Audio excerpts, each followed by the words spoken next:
जी अस्सलाम वालेकुम। ये है होंडा रिबर्थ। बाट टेप मुकम्मल कर दिया। अभी हम इसके ऊपर लगा रहे हैं अस्तर। वो आपको चेक करवाएंगे। ये दोनों साइडों को आपको हम विज़िट करवाते हैं। ये चीज़ भी आप देख सकते हैं, ये साइड भी बिल्कुल कंप्लीट है। अभी इसके ऊपर हम अस्तर स्टार्ट कर रहे हैं, वो आपको चेक करवाएंगे साथ साथ। ये चीज़ आप चेक कर सकते हैं, अस्तर हमने स्टार्ट कर दिए। अस्सलाम वालेकुम। ये है होंडा रिबर्थ। ये हमने पेंट बूथ के अंदर लगा दिए। तभी इसके ऊपर हम कलर स्टार्ट करेंगे, वो आपको साथ साथ चेक करवाएंगे। अखबार टिप इसके ऊपर मुकम्मल होगी। ये चीज़ आप देख सकते हैं। साथ में हल्की हल्की इसको तले भी लगा रहे हैं, कचरा वगैरह हो तो वो उतर जाए। ये चीज़ आप देख सकते हैं। बोनट हमने इसका उतार दिया, वो सामने बोनट है इसका। ये भी पेंट करेंगे, साथ साथ आपको चेक भी करवाएंगे इंशाल्लाह। जी ਹੁਣ ਇਹ ਤੁਸੀਂ ਚੈੱਕ ਕਰ ਸਕਦੇ ਹੋ। ਅਸੀਂ ਅੱਲਾ ਦਾ ਨਾਮ ਲੈ ਕੇ ਇਹਨੂੰ ਰੰਗ ਸਟਾਰਟ ਕਰਨ ਲੱਗੇ ਹਾਂ ਪੇਂਟ ਬੂਥ 'ਚ, ਤੇ ਨਾਲ ਨਾਲ ਤੁਹਾਨੂੰ ਚੈੱਕ ਵੀ ਕਰਵਾਵਾਂਗੇ।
जी रंग इन असीं लाता तो वेखो इन्हें शाइनिंग बिल्कुल कोई नहीं गई। तो हुण इहदा की करांगे असीं इहदे उत्ते लावांगे लैकर, तो जो लैकर लावांगे इहदी शाइनिंग भी आएगी, रिजल्ट भी सामने आएगा। तो कमेंट च तुसीं सानूं लाजमी दसना तुहानूं शाइन कैसी लगी, गड्डी का कलर कैसा तुहानूं लगा। थोड़ा साडा हौसला अफजाई करिया करो। नाल दोस्तों वीडियो साडी शेयर भी कर दिया करो, कमेंट भी कर दिया करो, साडा हौसला अफजाई करिया करो थोड़ी जी। हुणे तुसीं चैक कर सकते हो, हुण इहदे उत्ते असीं लैकर ही स्टार्ट कर रहे हैं, तो वो भी तुहानूं नाल नाल चैक करवाएंगे। नाल नाल तुसीं शाइनिंग के बारे भी सानूं दसना, तुहानूं शाइनिंग कैसी लग रही है, रिजल्ट कैसा आ रहा है, कमेंट च लाजमी दसना।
जी वीडियो तो भराओ तुसी देख सकते हो शाइनिंग तुहाडे सामने है।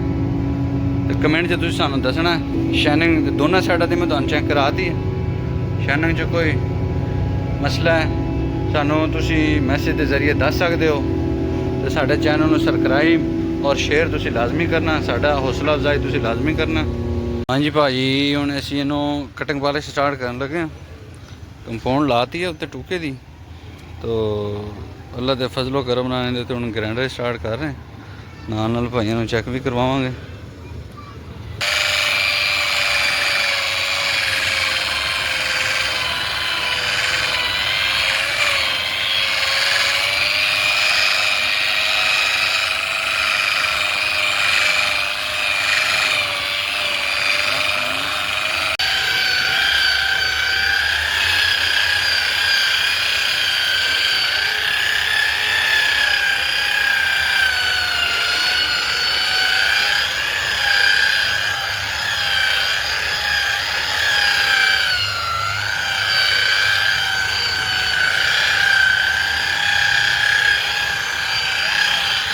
अस्सलाम वालेकुम। होंडा रिबर्थ मुकम्मल शावर की असी तुसी चेक कर सकते हो।